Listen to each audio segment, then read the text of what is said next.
সোমবার আগরতলা পুর নিগমের ৪৬ নম্বর ওয়ার্ডের উদ্যোগে বৃক্ষরোপণ অনুষ্ঠানের পাশাপাশি গঙ্গা পূজার আয়োজন করা হয়। একই সঙ্গে এখানকার একটি পরিত্যক্ত পুকুরকে সংস্কারের উদ্যোগ গ্রহণ করা হয়।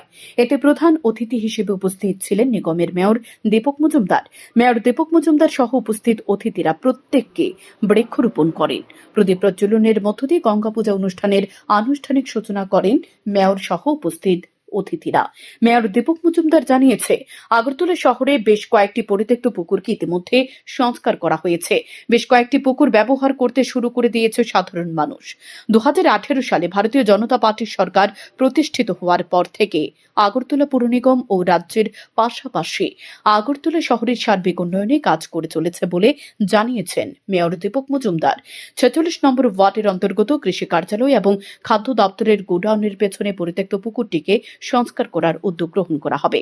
সোমবার এই জায়গাটি পরিদর্শন করেছেন মেয়র দীপক মজুমদার। পাশাপাশি এখানে যে জায়গাটি পরিত্যক্ত পুকুরটি রয়েছে তার পার্শ্ববর্তী জায়গাটিকে সংস্কার করে একটি পার্ক গড়ে তোলারও উদ্যোগ নেওয়া হবে বলে জানান মেয়র দীপক মজুমদার।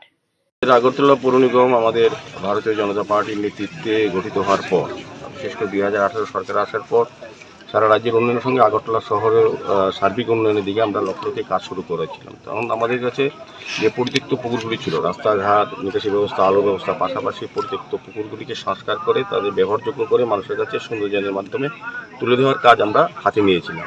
আগরতলা শহরে অনেকগুলি পরিত্যক্ত পুকুর অলরেডি আমরা কাজ শেষ করেছি এবং বিউটিফিকেশনের মাধ্যমে মানুষ ব্যবহারও করছে।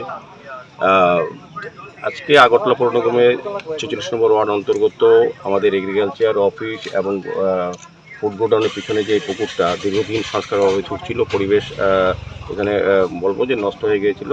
যাই হোক, এই এলাকার মানুষের দাবি এবং প্রত্যাশা ছিল যে এই কাজটা করার জন্য আমাদের যিনি কর্পোরেটর আমার সাথী প্রশ্নিত লোক মহোদয় উদ্যোগ গ্রহণ করেছেন।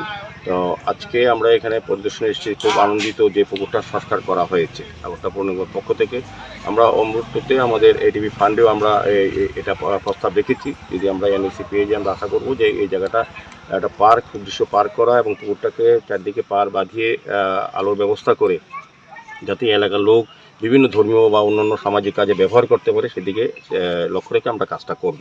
মেয়রের পাশাপাশি উপস্থিত ছিলেন 14 বাদারঘাট বিধানসভা কেন্দ্রের বিধায়িকা মীনা রানী সরকার, 46 নম্বর ওয়ার্ডের কর্পোরেটর প্রসেনজিৎ লোধ, কর্পোরেটর অলোক রায় সহ আরও অনেকে। শান্তন টিভি।